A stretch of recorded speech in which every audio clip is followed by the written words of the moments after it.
What's up, everybody? My name is Peter Joseph Kuhn from Boston, Massachusetts, and I'll be your foreign host today for the Morning English Podcast. 大家好，我是卡拉，欢迎收听今天的早安英文。那不知道大家有没有听说啊？就是前不久呢，有一名企业员工因为在微信群里面用 OK 的这个 emoji 回复了老板，然后就被开除了。Peter, did you know about this? Yeah, well, I read an article about it. An employee was actually fired for sending an OK emoji to her boss, right? 对，而且呢，之后这个 boss 还要求所有的员工要 use the word Roger when replying to messages. Wow. Well, yeah, that made me realize I don't really think that would happen in America. It's kind of okay to text with emojis. 对，不过当然了 most Weibo users took the side of the employee. We also think this is an arbitrary reason to fire an employee. Yeah, it's pretty random. 对，但是呢，这就让我们想到了今天要和大家聊的这个话题。Well, so as you know, there are a lot of cultural differences between America and China. And to be more specific, today we're going to talk about some of those cultural differences about the workplace. So let's talk about some of those differences today. 那今天呢，就要和大家聊聊这个中美职场上的文化差异。I believe it could be quite useful for our listeners. So, in organizational behavior, which is a field of study about the workplace and corporate culture, there's a theory called power distance. You sound like a pro. Well, I did good. I'm getting my MBA, so I should know about these things. 超专业的有没有啊？首先呢，这个词叫做 organizational behavior. OK， 组织行为学当中啊，就是有这么一个概念呢，叫做 power distance， 叫做权力距离。In China, there is a large power distance in the workplace. In America, there is a small power distance in the workplace. So what this means is that people are more equal if there's a small power distance. For example, in America, just like a normal average low-level employee can approach a CEO and talk to him or her. In China, I don't think that this would ever be able to happen. So this is called power distance. In China, employees of a company, honor the hierarchy of top to bottom.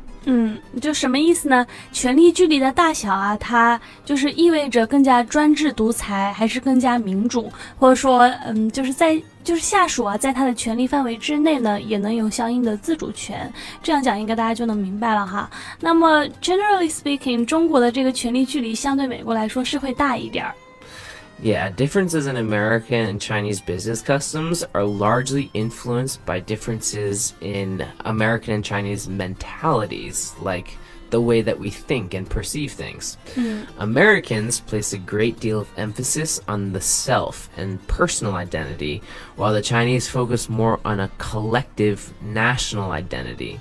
So the Chinese are much more humble rather than Americans, which like to pride themselves on their own achievements. 所以呢，其实这个结果的造成呢，更多是因为我们这个 mentality 是吧？就是我们心里面想事情的这个方式。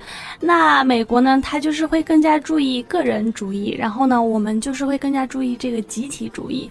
所以相对来讲，我们就会更加的，怎么说，更加谦虚，更加迎合集体。但是呢，他们就会更加注重个人取得一些成就。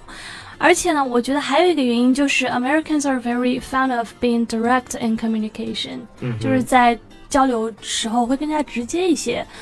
This won't work well in Chinese business culture, where indirect communication is the norm. Yes, as I have found from firsthand experience, bluntness, persuasion, aggression are often used in American business culture to pursue an advantage in negotiations. But talking to other employees and colleagues directly and more upfront is definitely an American thing. 刚刚提到两个词啊，一个是这个 bluntness，一个是 upfront，他们都是其实差不多的意思，就直率的，然后直言不讳的。Yeah, so for example, using the word blunt, it's an adjective, so we would say, she is quite blunt about her personal life. 就是他对于他自己的私事啊，就非常的直言不讳。但是呢，在中国啊 ，it may be more normal to beat around the bush，就是会，对，就会更加不那么直接，会相对拐弯抹角、旁敲侧击一些啊，然后 maybe subtly suggest things rather than directly saying them. But I think this is more common in big companies. 对。So, for example, maybe in America, I would say to my colleague,Hey, could you please refill the coffee pot when you drink the last of it? But maybe in China, I probably wouldn't say anything at all, or I might just refill the coffee pot myself without saying anything. So this is kind of like a way to honor my colleagues and workmates to avoid any chance of argument or disagreement.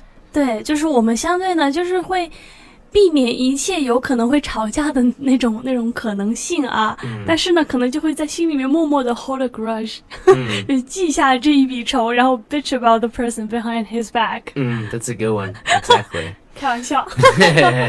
So in China, people ask a lot about personal questions, while in America, it's encouraged to keep the personal life out of the workplace and avoid crossing these kind of boundaries. In China, it's kind of expected that your personal and professional lives will overlap. 还有一个呢，就是关于个人私事。通常呢，其实同事啊，我们就会觉得说，慢慢就变成朋友了嘛，所以也会聊一些这个私事。但是呢，他们就会比较避免这一点。Lastly, while Americans can be prone to arguing and seeing it as a normal part of trade practices. 你说这个 prone 是什么意思？Likely to argue. 所以就是 be prone to 就是 tend to，就是有做什么什么事情的倾向，有这么一个倾向。However, a Chinese professional may not say anything to your face to avoid disagreeing with you to prevent friction. So this goes back to the idea of collectivism and the Chinese being a harmonious culture. In America, sometimes it's almost necessary to disagree with someone,because it makes it seem like you're an independent, free thinker that is not afraid to say what's on your mind. Americans think that if you agree with everything that someone else says, it kind of says that you are not a free thinker and you are afraid to say how you really feel.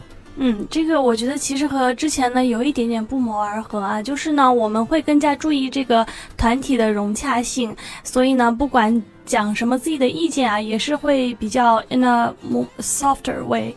但是呢，就他们就是会觉得说，有的时候啊，冲突是一个好的事情，是一个必然的事情，因为这样子呢，代表你有独立的人格，有独立思考的能力。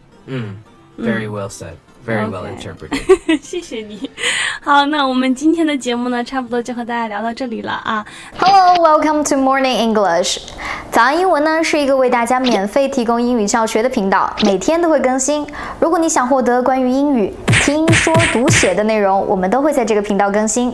我们的目标是帮助全球的华人学好英语。如果你觉得还不错的话，记得给我们订阅哦。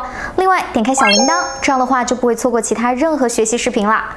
对了，如果你想获取本节课的完整版笔记，在视频简介或者评论区领取哦。你也可以给这个视频点赞，点赞就相当于自动保存啦。